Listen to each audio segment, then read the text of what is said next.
సామెతలు 2వ అధ్యాయం 7వ వచనం కూడా చదువుదాం. ఆయన యథార్థవంతులను వర్ధిల్లజేయును, యుక్త మార్గములో తప్పక నడుచుకున్న వారికి, యథార్థముగా నడుచుకున్న వారికి ఆయన ఎట్లా ఉన్నాడట? కేడెముగా ఉన్నాడట.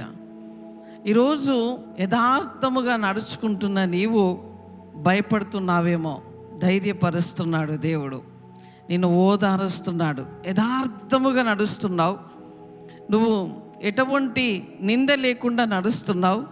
నేను నీకు కేడెముగా ఉంటాను, నేను నిన్ను ఆశీర్వదిస్తాను, నేను నీకు తోడుగా ఉంటాను, నీతో పాటు నేను ప్రయాణము చేస్తాను.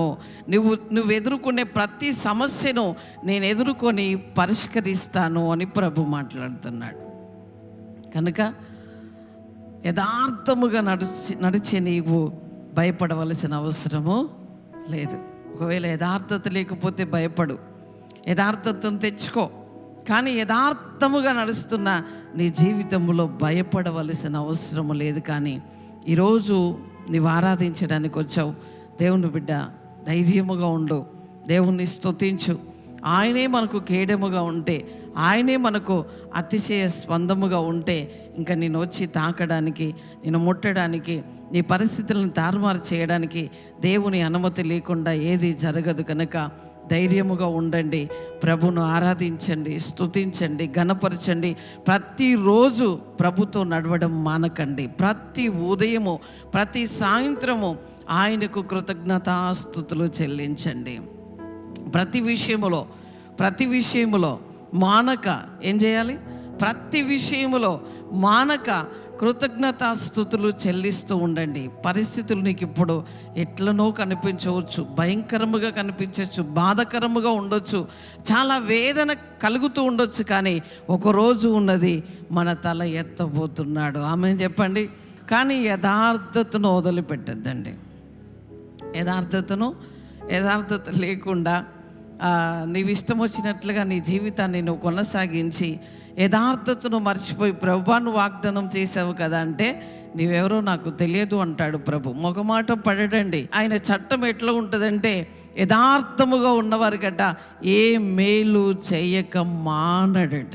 యథార్థముగా ఉన్నవారికి ఆయన ఏ మేలు, ఇది అది అని కాదు. నువ్వు యథార్థముగా ఉంటే ఆయన ఏ మేలు చేయకుండా మానడు. అయ్యో ఇది చేస్తాడా, అయ్యో ఇది చేయడాన్ని నువ్వు ఆలోచించవలసిన అవసరం లేదు. కానీ ఒకటే, యథార్థముగా నువ్వు నడిస్తే నీ పట్ల ఏ మేలైనా ఆయన చేయడానికి సిద్ధముగా ఉన్నాడు. ఆయన 2 చేతులు చాపి ఉన్నాడు. ఏమి ఇచ్చాడు దేవుడు? రక్తం అంతా ఇచ్చేశాడు. ఈరోజు ఎవరైనా హాస్పిటల్లో ఉండి మీకు ఫోన్ వచ్చి కొంచెం రక్తము కావాలి అని ఎన్ని గ్రాములు వాళ్ళు అడిగితే ఏమంటారు? నాకు మొన్ననే జ్వరం వచ్చింది కదా, నాకు మొన్ననే ఆరోగ్యం బాగలేదు, నేను జలుబుతో ఉన్నాను, నేను అట్లా ఉన్నాను, ఇట్లా ఉన్నాను, ఏదో ఒకటి చెప్తామండి. నిజముగా మనకి ఇష్టమైతే ఇస్తాము, కానీ ఎదటి వ్యక్తి వచ్చి అడిగితే ఇవ్వము. కానీ మన ప్రభు మనల్ని మనం అడగకుండానే, మన అనుమతి లేకుండానే, మనము మొరపెట్టక ముందే ఆయన ఏం చేశాడంటే ఉత్తరం ఇచ్చేసాడండి. ఆయన 2 చేతులు చాచి సిలువలో రక్తము కార్చి ప్రాణము పెట్టాడు. నీ ప్రాణం క్రయధనము కొరకు ఆయన క్రయధనము చెల్లించాడు.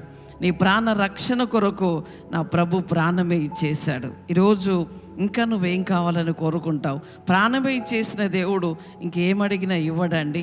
నీ ప్రాణము కొరకు ఆయన ప్రాణం ఇచ్చిన దేవుడు అంటున్నాడు, ఇంకేం కావాలి నీకు?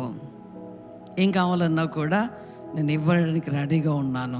కానీ మన దగ్గర యథార్థముగా నడుచుకునే ఒక్క మనస్తత్వం ఉంటే, బాగా అన్నీ చేసి ఒక్క దగ్గర యథార్థత పోగొట్టుకుంటే దేవుడు చేసే కార్యంలో దగ్గర దాకా వస్తాడు. చేయాలనుకున్నప్పుడు అది కనబడగానే సైలెంట్గా నిలబడతాడు. మరి ఎట్లా? ఎన్ని సంవత్సరాలు ఇట్లా ఈ ఆశీర్వాదం లేకుండా ఎన్ని సంవత్సరాలు ఉంటారు? అది తీసేయాలి కదా, తీసేయాలా వద్దా? ఆ ప్రభుకు అడ్డుగా ఉన్నది యథార్థముగా జీవించని పరిస్థితులను మనం తొలగించుకోవాలా వద్దా? మీరే చెప్పండి. తొలగించుకున్నప్పుడు ఎట్లా ఉండదో తెలుసా? డైరెక్ట్గా దేవుడు మనలోనే ఉంటాడండి. ఆయన నీ కళ్ళు తెరవగానే మాట్లాడుతుంటాం. 3 రోజుల నుంచి 3 మాటలు నాతో మాట్లాడాడు దేవుడు. డైరెక్ట్గా లేవగానే, లేచి మంచంలో కూర్చుండగానే ఆయన స్వరం నేను వినగలిగాను. అంటే నా జీవితంలో యథార్థతను ప్రభు కోరుకుంటాడు.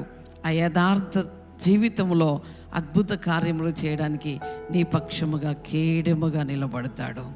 కేడెముగా నిలబడి ఆయన నీకు చేయవలసిన మేలంతటినీ చేయకుండా మానకుండా ఆయన నిన్ను వర్ధిల్లింపజేస్తూ ఉంటాడు. ప్రేమైన సహోదరి సహోదరుడా, ఈరోజు బాధతో ఉన్నావేమో, దుఃఖంతో ఉన్నావేమో, నీ హృదయ వేదన ఎవరికి అర్థం కావట్లేదు, కానీ నీ సృష్టికర్త మాత్రం ప్రతి క్షణము చూస్తూ ఉన్నాడు. ప్రతి నిమిషం ఆయన చూస్తున్నాడు. నీకు ఇవ్వవలసినవన్నీ కూడా ఇవ్వడానికి నా ప్రభు సిద్ధపరిచి ఉన్నాడు.